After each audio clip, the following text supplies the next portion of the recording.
আপনারা জানেন আমরা গতকাল রাত থেকেই আশঙ্কা করছিলাম এই নির্বাচন হবে একটি পাতানো নির্বাচন।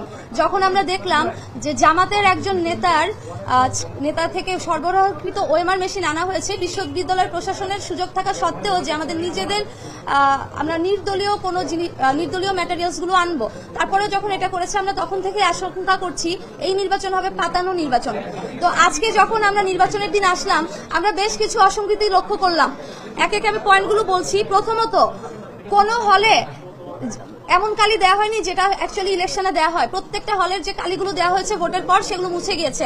আপনারা দেখবেন আমাদের কারো আঙুলে কালি নেই, আমরা কিন্তু ভোট দিয়েছি। তারপরে তাজউদ্দিন হলে আমাদের ভিপি প্রার্থীকে ঢুকতে দেওয়া হয়নি এবং তার সাথে প্রচুর মিসবিহেভিয়ার করা হয়েছে। তাজউদ্দিন হলে আরো একটা অসঙ্গতি হচ্ছে, সেখানে ভোটার লিস্টে কোনো ছবি নেই। ছবি না থাকার কারণে সেখানে নির্বাচন 2 ঘন্টা বন্ধ ছিল। 21 নং হলে ছেলেদের মব সৃষ্টি করা হয় এবং মেয়েদের জাহানারা ইমাম হলে একজন স্বতন্ত্র প্রার্থীর গায়ে হাত তোলার অভিযোগ পাওয়া যায়, সেখানেও একটি মব সৃষ্টি করা হয় এবং এই যে অভিযোগটা এসেছে কিন্তু শিবির প্যানেলের বিরুদ্ধে। তারপর শিবিরের যে ক্যান্ডিডেট আছে মেঘলা, তিনি সাংবাদিক পরিচয় দিয়ে সাংবাদিকদের কার্ড নিয়ে সবগুলো হলের একদম রেস্ট্রিক্টেড জোনেও প্রবেশ করছে, যেখানে অন্য কাউকে স্পেশালি আমাদের যে প্যানেল আছে তাদের কাউকে কিন্তু প্রবেশ করতে দেওয়া হচ্ছে না। শিবির নেত্রী মেঘলাকে বাধা দেওয়া হয়নি। এক্ষেত্রে প্রশাসন নিরপেক্ষতা হারিয়েছে। অভিযোগ এসেছে যে মেঘলার কারচুপির কারণে একটি হলে ভোট গ্রহণ বন্ধ হয়েছে। ডেইলি সমকালে এই নিউজ এসেছে। অন্য ক্যান্ডিডেটরাও এই কমপ্লেন করেছে, কিন্তু প্রশাসন কোনো ব্যবস্থা নেয়নি।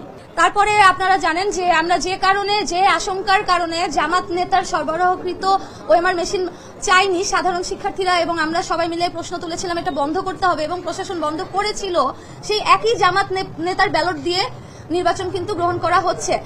এরই পরিপ্রেক্ষিতে আমরা দেখেছি একটি হলে যে ব্যালট পেপার আছে সেই ব্যালট পেপারের মধ্যে কার্যকরী সদস্যদের 3 জন ভোট দেওয়ার কথা, কিন্তু সেখানে লেখা আছে একজনকে ভোট দিন। তাহলে এই ব্যালট পেপারের মধ্যে পার্থক্যটা কেন থাকবে যদি ব্যালট পেপারে কোনো অসঙ্গতি না থাকে? সব হলে আমাদের যে পোলিং এজেন্ট আছে তাদেরকে থাকতে দেওয়া হয়নি, কিন্তু আমরা দেখেছি সকাল 8টা থেকে শিবিরের যে পোলিং এজেন্ট আছে তাদেরকে কিন্তু নির্বিঘ্নে প্রবেশ করতে দেওয়া হয়েছে। শিবিরের ভিপি প্রার্থী প্রশ্ন তুলেছে ইউনিভার্সিটি কেন 10% এক্সট্রা ব্যালট পেপার ছেপেছে। আমাদের প্রশ্ন, জামাত নেতার কোম্পানি থেকে ছাপানো ব্যালট 10-20% এক্সট্রা শিবিরকে দেওয়া হয়েছে কিনা।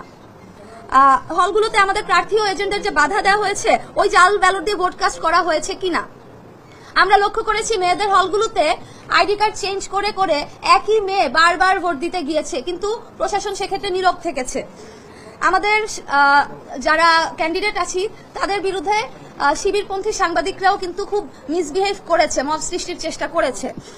সুতরাং এসব ঘটনা প্রমাণ করে আমাদের যে জাকসু নির্বাচন সেটা টোটালি ইলেকশন ইঞ্জিনিয়ারিং করা হয়েছে, কোনোভাবে সুষ্ঠু নির্বাচন হচ্ছে না। এটা একটা পরিপূর্ণ কারচুপির নির্বাচন, প্রহসনের নির্বাচন। আমরা দাবি করেছিলাম জামাত নেতার ছাপানো ব্যালট বাদ দিয়ে নির্বাচন করতে। ভিসি ও রিটার্নিং অফিসার আমাদের দাবি মানেন নাই। তারা যে কারণে জামাত নেতার সাপ্লাই করা ওএমআর মেশিনে ভোট গণনা বন্ধ করেছে, সেই একই কারণে জামাতের সাপ্লাই করা ব্যালটে ফেয়ার ইলেকশন হচ্ছে না। আমরা দাবি করেছি একটি ফ্রি অ্যান্ড ফেয়ার ইলেকশনের, কিন্তু ভয়াবহ ব্যাপার হচ্ছে ভোট কেন্দ্রগুলো মনিটর করার জন্য জামাত নেতার কোম্পানিকেই ডিরেক্ট টেলিকাস্ট সহ ভিডিও ক্যামেরা সাপ্লাই দিয়ে সিসিটিভির দায়িত্ব দেওয়া হয়েছে। এর মাধ্যমে শিবিরকে পুরো ভোট কেন্দ্রগুলো মনিটর করার সুযোগ করে দেওয়া হয়েছে। আমাদের বিজয় ব্যাহত করতে ইউনিভার্সিটি প্রশাসন জামাত শিবিরের সাথে এক হয়ে ইলেকশন ইঞ্জিনিয়ারিং এর ব্যবস্থা করেছে। এই নির্বাচনে স্টুডেন্টদের সত্যিকার রায়ের প্রতিফলন ঘটছে না। এসবের প্রতিবাদে আমরা নির্বাচন বর্জন করতে বাধ্য হচ্ছি। সরঞ্জামাদির সাথে ভোট কারচুপির সংযোগটা কোথায় সেটা কিন্তু আমরা আমাদের প্রেস ব্রিফিং এ উল্লেখ করেছি। একটি হলে, সবগুলো হলে তো ব্যালট পেপার একই থাকার কথা সেন্ট্রালের, কিন্তু একটি হলের ব্যালটে কার্যকরী সদস্য বলা হয়েছে একটি ভোট দিতে, অথচ অন্য হলগুলোতে কিন্তু এরকম ছিল না। তাহলে 2 হলের মধ্যে এই পার্থক্যটা কেন থাকবে সেন্ট্রালে যদি ব্যালট পেপার সব একই হয়? যে হলে 299 ভোটার সে হলে কেন 400 ব্যালট ঢুকবে?